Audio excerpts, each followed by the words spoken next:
Bismillahirrahmanirrahim. Welcome to Rigorous Mathematics. You are watching my channel right now. Students, today is the turn of lecture number 14 of tensor analysis.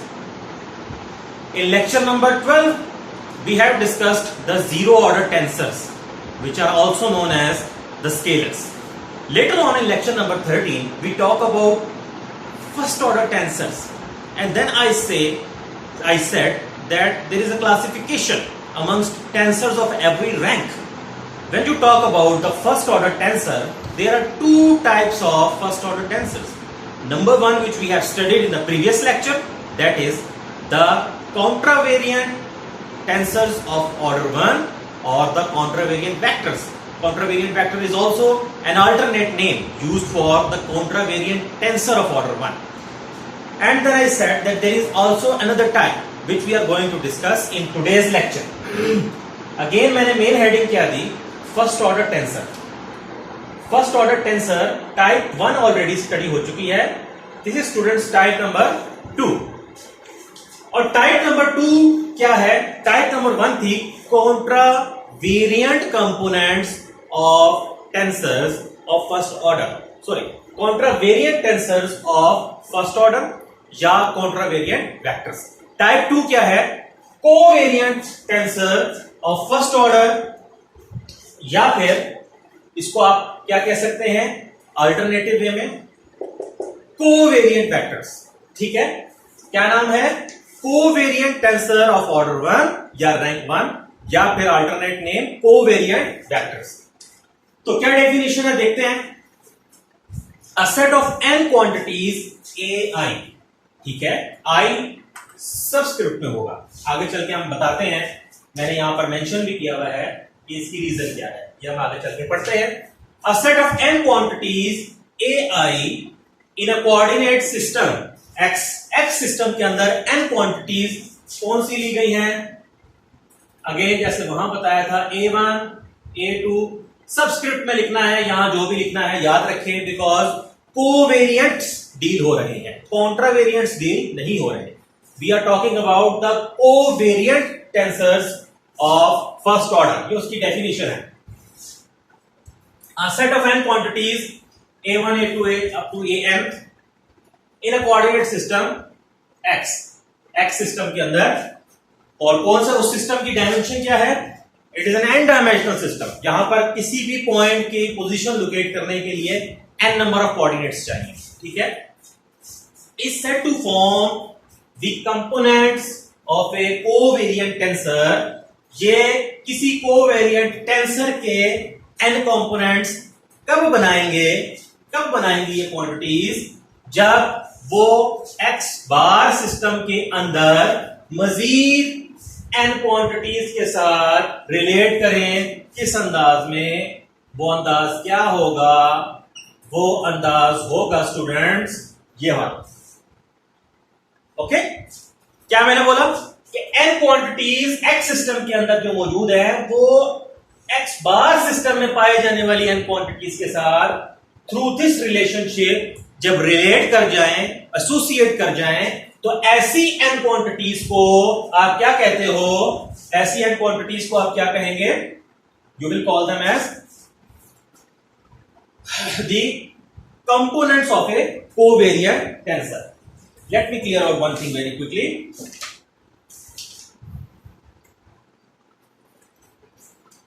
This is AI. Okay? This is AI. Okay?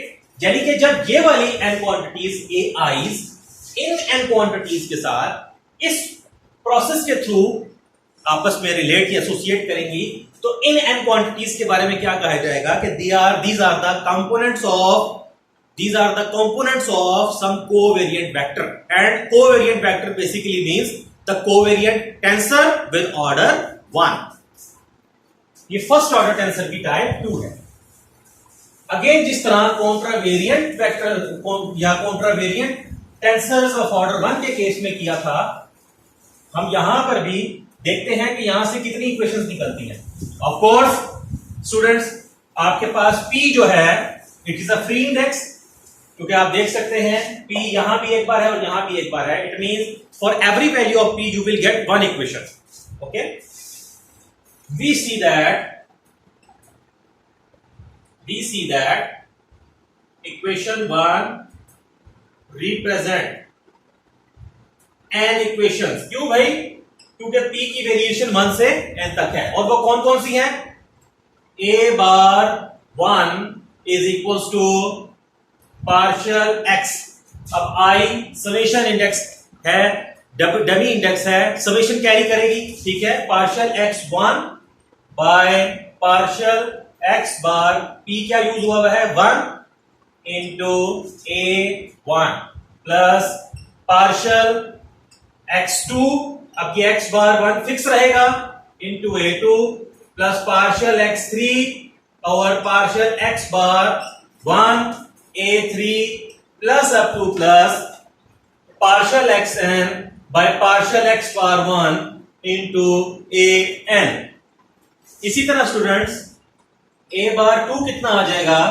Partial x1 by partial x बार 2, क्योंकि जो p वहां है वो यहां use होगा, into a1, और ये i के ऊपर समेशन इंडेक्स है, तो वहां समेशन कैरी हो रही है।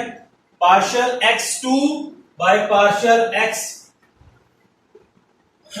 बार 2 into a2 plus partial x3 bye partial x bar 2 a3 plus up two plus partial xn by partial x bar n into an। Okay, यहां पर क्या है? 2, ये फिक्स रहेगा। करते करते आखिरी इक्वेशन क्या आएगी students? It will be a bar n is equal to p को n पुट करेंगे और i को 1 पुट करेंगे, x बार n a1, अब i को 2 पुट करेंगे और n फिक्स रहेगा नीचे वाला। This is something like this, partial x3 by partial x bar n into a3 plus up to plus partial x n पर पहुंचेंगे, partial x bar n into an। तो students आपने देखा कि ये एक equation n number of equations को आगे मजीद शो कर रही है। अब इस सिस्टम का ये जो सिस्टम ऑफ इक्वेशन लिखा हुआ है, ऑब्वियसली आप इसके मैट्रिक्स फॉर्म की बात कर सकते हैं। तो यहां से मैट्रिक्स फॉर्म क्या निकलेगी? Let us C.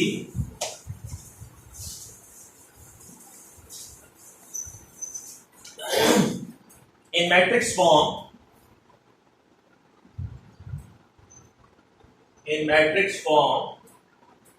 you will get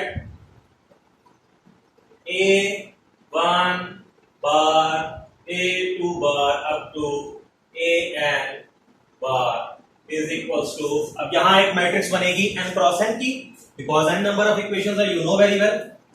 ये क्या आ जाएगा? Partial x1 by partial x bar 1, and remember यहां दूसरी मैट्रिक्स क्या होनी चाहिए? ये होनी चाहिए आपके पास एज की बना लेते हैं, a1 a2, और ध्यान रखना है कि सबस्क्रिप्ट्स यूज करनी है। कोवेरिएंस के केस में हमेशा सबस्क्रिप्ट्स यूज होंगी और कॉन्ट्रावेरिएंट के केस में हमेशा सुपरस्क्रिप्ट्स यूज होंगी। ओके, सो यहां से हम ऑनवर्ड्स क्या देखेंगे अब कि नेक्स्ट एलिमेंट क्या आएगा यहां पर? Partial x2 by partial x bar 1 up to finally partial xn by partial x bar n। आप मल्टीप्लाई करवाएं इस रो को इस पूरे कॉलम के साथ, जो मल्टीप्लिकेशन ऑफ मैट्रिसेस का रूल है, तो ये क्या बनेगा आपके पास? एग्जैक्टली यही चीज आती है, you can verify it yourself. Next, partial x1 by partial x bar 2, partial x bar 2, partial x2 by partial x bar 2 up to partial xn by partial x2. Continuing in this way, finally you will get what? Partial x1 by partial x bar n, partial x2 by partial x bar n, and finally partial xn by partial x bar n. तो students ये आपने देखा कि इस system of equations की matrix form ये आ गई। अब अगर ये 3 डायमेंशनल स्पेस हो तो n को 3 रखने से आपको क्या मिलेगा, देखते हैं। इसको अगर आप 2 का नाम दे दें तो for n is equals to 2, for n is equals to 3, sorry n is equals to 3, equation 2 implies क्या मिलेगा, a1 bar, a2 bar, a3 bar, and this is equals to partial x1 by partial x bar 1, partial x2 by partial x bar 1, and partial x3 by partial x bar 1. Okay, next partial x1 by partial x bar 2, partial x2 by partial x bar 2, partial x3 by partial x bar 3, and partial x1 by partial x bar 3, partial x2 by partial x bar 3, partial x3 by partial x bar 3 into a1, a2 and a3. So n equals to 3 के लिए जो matrix form थी वो reduce होकर इस shape में आ गई। तो स्टूडेंट्स आपने देखा कि हमने मेनली इस लेक्चर में क्या सीखा कि कोई भी n नंबर ऑफ क्वांटिटीज कब किसी कॉन्ट्रावेरिएंट टेंसर ऑफ फर्स्ट ऑर्डर के कंपोनेंट्स बनती हैं, जब वो एक खास सेट ऑफ ट्रांसफॉर्मेशन को फॉलो कर रही है, खास ट्रांसफॉर्मेशन को फॉलो कर रही है, और उस ट्रांसफॉर्मेशन से आगे n इक्वेशंस निकल रही होती हैं। ठीक है, इसी तरह के काम हमने कॉन्ट्रावेरिएंट में भी किया था, मगर ट्रांसफॉर्मेशन का डिफरेंस मौजूद है दोनों जगहों पर, और ये किसी भी पब्लिक सर्विस एग्जाम में या कहीं पर भी ये बड़ा एक खास सवाल हो सकता है कि जहां वो आपसे ट्रांसफॉर्मेशन का रूल पूछ ले। ठीक है, याद रखें कि सिर्फ टेंसर कुछ नहीं होता, हमेशा टेंसर के साथ किसी ऑर्डर की बात होती है।